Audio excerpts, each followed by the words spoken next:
रात्रि क्लास चल रहा था 25 मई 1968 और दूसरे पेज के मध्य में बात चल रही थी। ये जो बच्चियां हैं वो होशियार होशियार बच्चियां हैं। उन बच्चियों को भी याद किया जाता है क्योंकि वो भी तो याद में रहती है ना, तो उनको जैसे मदद मिल जाती है।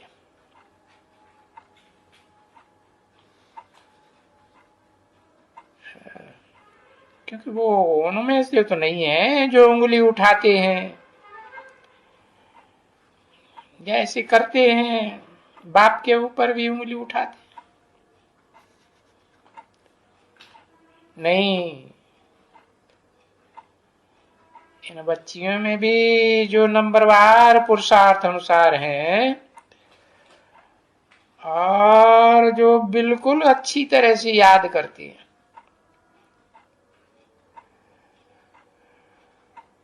वो थोड़ी ही होती हैं। और भी बच्चे होते हैं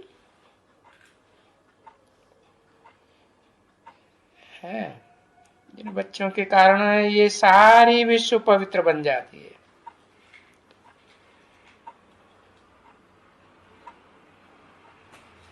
क्योंकि विश्व के बाप तो भले बाप को कहा जाता है, परंतु बाप अकेला क्या करेगा? अकेला चना भार फोड़ता है क्या? मददगार भी तो चाहिए ना।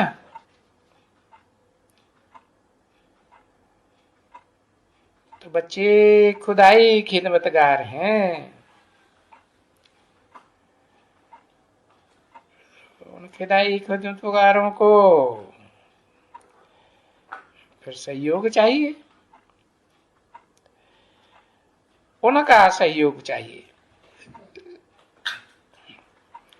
तो कौन सहयोग कर सकेंगे? तुम्हारे में जो भी बाप को याद करते हैं अच्छी तरह से, वही तो सहयोग कर सकेंगे ना। और निश्चय बुद्धि होंगे तो याद करेंगे, निश्चय बुद्धि ही नहीं होंगे तो याद कैसे करेंगे? जिनको निश्चय ही नहीं होगा तो याद भी नहीं करेंगे, क्योंकि उनको बाबा का पाठ समझ में ही नहीं आएगा कि वो निराकार किस मनुष्य तन के द्वारा मुकर्रर रूप से इस षष्ठ रूपी रंगमंच पर पार्ट बजाता है।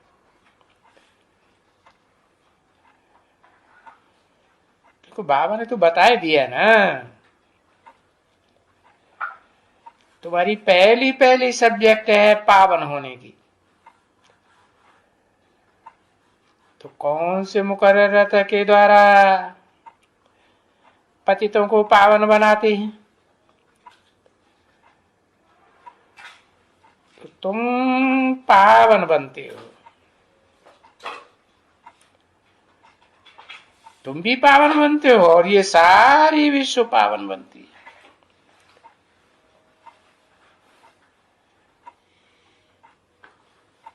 तुम्हारे सहयोग से ही बनती है।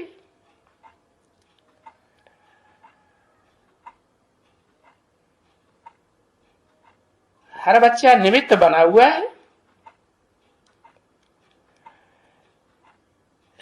पावन बनाने के लिए। तो देखो, तुम बच्चे गोया निमित्त बनते हो।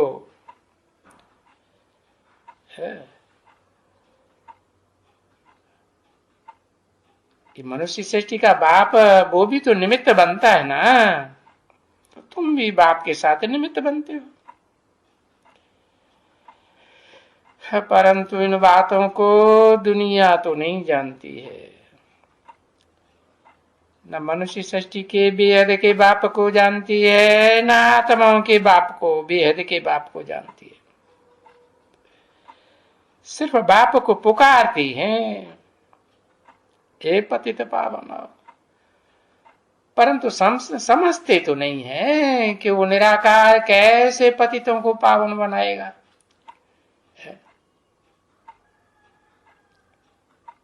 पावन देवताएं पतित कैसे बने? संग के रंग से ही पतित बने ना। साकार के संग के बगैर कोई पतित या पावन बनता है क्या? और शिव बाप तो आत्माओं का बाप है, निराकार आत्मा है, निराकार आत्माओं का निराकार बाप। उनका संग का रंग सीधा कैसे लगेगा? अब प्रैक्टिस तो किसी को है नहीं, है कि निराकार की याद में निरंतर टिक सके। निरंतर कब हो सकेगा? है निरंतर तो तब ही हो सकेगा जब है वो मुकर्रर रथ में साकार को पहचाने। जिस साकार के बगैर निराकार बाप भी कुछ नहीं कर सकते। जिसे निराकार आत्मा साकार शरीर धारण किए बगैर कुछ काम कर सकती है क्या? उसको व्यक्तित्व कहा जाएगा, पर्सनालिटी कही जाएगी। और जब पर्सनालिटी नहीं बनेगी तो संकरण कैसे लगेगा? तो बाप को पुकारते हैं, हे पतित पावन आओ। माना पतित शब्द पहले बोलेंगे, फिर पावन शब्द बोलेंगे। तो देखो, जब बोलते हैं कि हे पतित पावन आओ, तो अभी पतित पावन अकेला क्या करेगा? है भाई, पतित भी है पावन भी है, तो अकेला कहां हुआ? है? पतितम एक है इस सृष्टि रूपी रंगमंच पर, और पावनतम भी सृष्टि रूपी रंगमंच पर कोई आत्मा है या नहीं? कौन? Supreme soul. लेकिन जब तक दोनों का मेल न हो तब तक पतितों को पावन बना सकेंगे? नहीं बना सकते। तो दोनों ही इकट्ठे चाहिए। मनुष्य सृष्टि का भी बेहद का बाप भी चाहिए, जो साकार मनुष्य सृष्टि का साकार बाप है। ये सारी सृष्टि एक साकार वृक्ष के रूप में है ना, तो उसका बीज भी साकार ही होगा ना। परंतु जो भी साकार मनुष्य मात्र है, चाहे वो श्रेष्ठ से श्रेष्ठ देवताएं बनने वाली आत्माएं ही क्यों न हो, वो सब भोगी है। कोई सदाकाल की अभोक्ता है क्या? कोई नहीं। तो जब तक वो अभोक्ता बाप जो आत्माओं का बाप है वो साकार मुकर्रर रथ में प्रवेश न करे तो पतितों को पावन कैसे बनाएगा? अकेली पर्सनालिटी क्या करेगी? तो आकर के उस मुकर्रर रथ में बच्चों को सिखलाएगा ना, और ये बताएगा कि बाप को भी मदद चाहिए, खुदा को खिदमतगार चाहिए। भले खुदा खुदा आता है, किसी के बुलाने से नहीं आता है, फिर भी मददगार तो चाहिए ना। देखो, तुम सभी बच्चे प्रैक्टिकल में साथ ही हो ना, क्योंकि तुम भी तो है अभोक्ता बाप के साथ योग में रहते हो ना। क्योंकि ये जानते हो कि हम सारे विश्व को शांत बनाए कर करके है उस विश्व के हम ऊपर राज्य करेंगे। तो राज्य करने वाले हैं ना, ये बात अच्छी तरह से बुद्धि में रहनी चाहिए। क्या कि अशांत दुनिया को शांत बनाए करके हम उन पर राज्य करेंगे। अब जैसी ऐसी बुद्धि तुम्हारी होगी ना, तभी तुमको नशा चढ़ा हुआ रहेगा। क्योंकि ये है तुम बच्चों को, इस भारत को हेवन बनाने वाली बात। और कोई की बुद्धि में इस दुनिया में ये कुछ भी बातें बुद्धि में नहीं है ना। क्योंकि तुम जानते हो, खुद ही जानते हो कि बाबा की श्रीमत से हम अपने लिए खुद ही पुरुषार्थ करके विश्व की बादशाही लेते हैं। और याद किससे, किसके साथ योग है? यही तो कहेंगे ना, सर्वशक्तिवान बाप के साथ योग है। उनसे मदद लेकर के हम अपनी राजधानी स्थापन करते। एक की सिवाय और तो कोई मदद कर ही नहीं सकता राजधानी स्थापन करने की।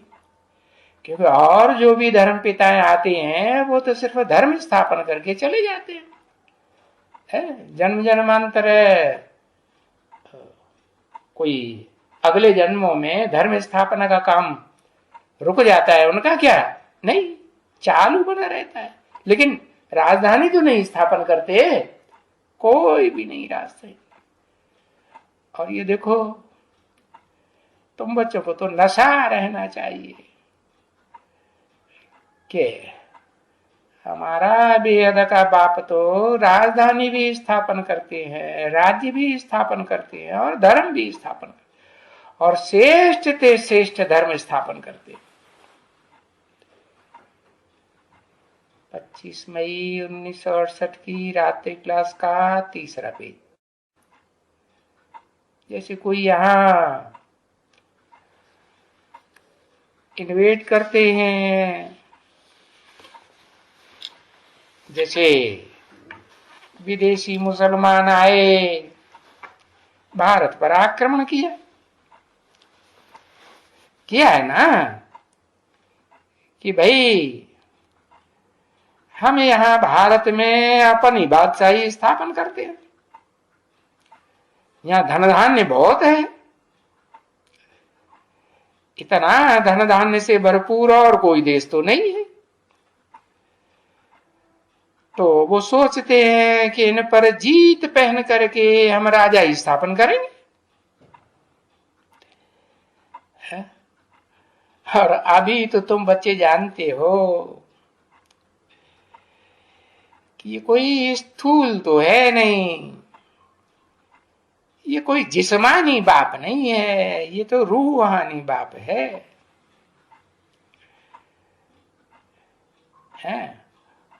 और यहाँ रूहानी भी कोई नया नहीं है, कल्प कल्प आकर के रूहानी बाप हमको ही पहले रूहानी बनाते हैं।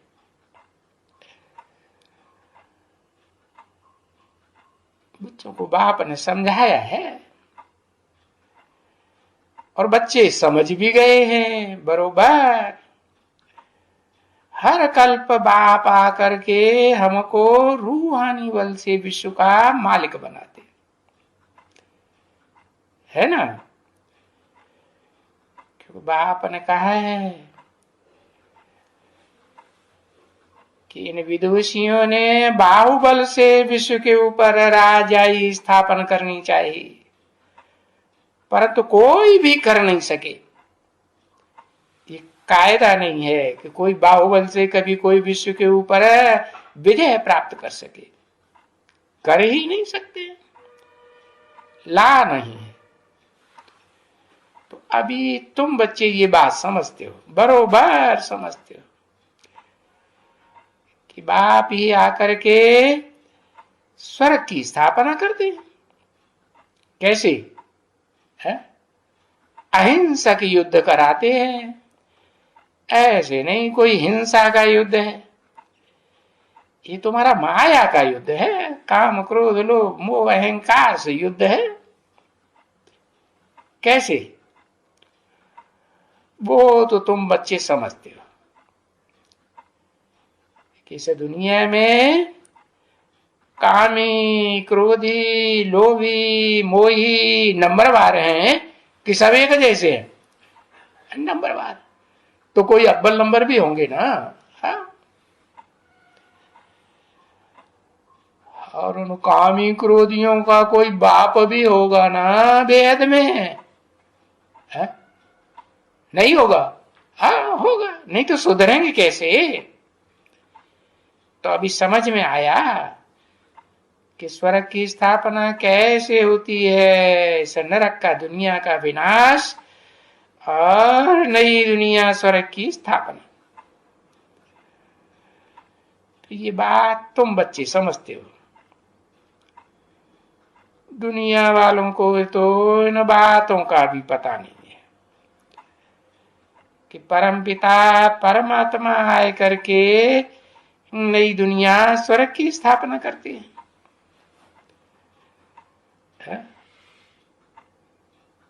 और वो परमपिता परमात्मा कौन है, कब था,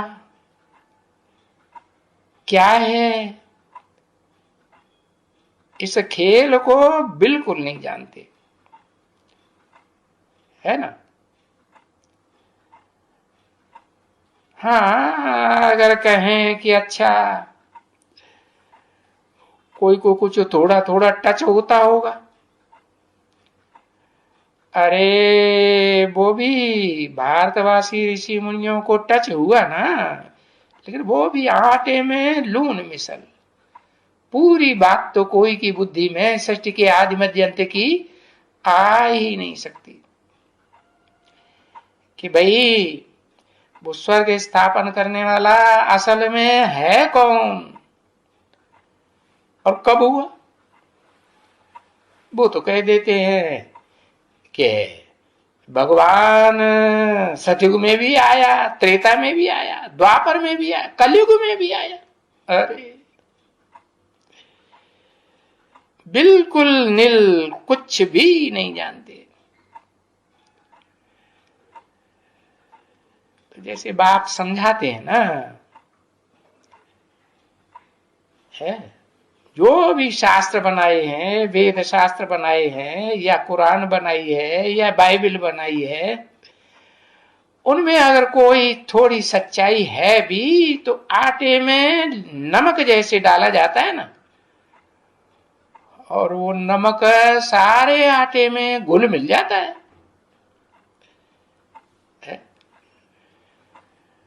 तो ऐसे उन शास्त्रों में, वेदों में, ग्रंथों में थोड़ी सी सच्चाई है, नहीं तो देखो सारी बातें झूठी की झूठी।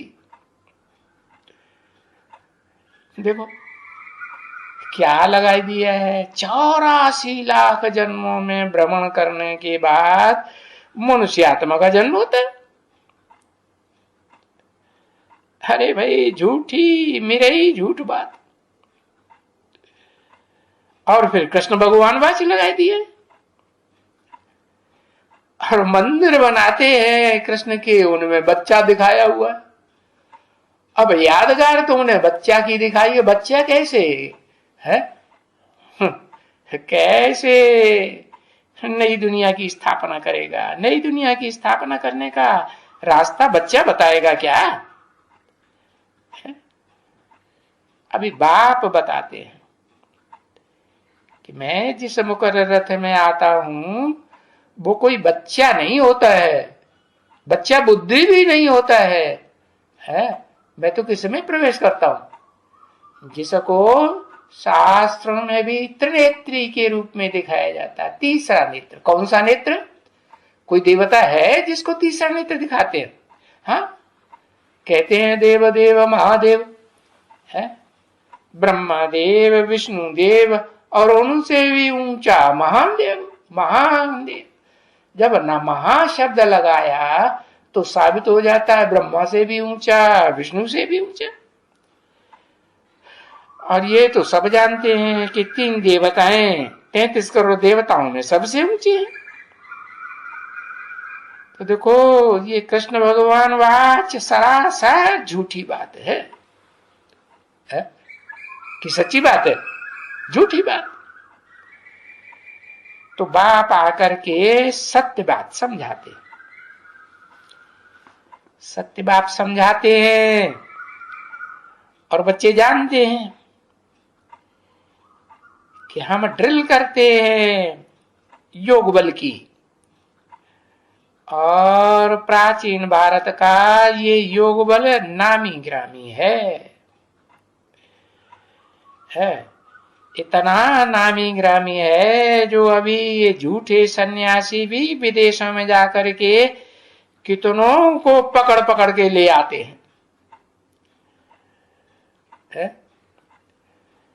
समझते हैं कि हमने राजयोग सीखा है, भारत में आते हैं, ढेर के ढेर चले आते हैं।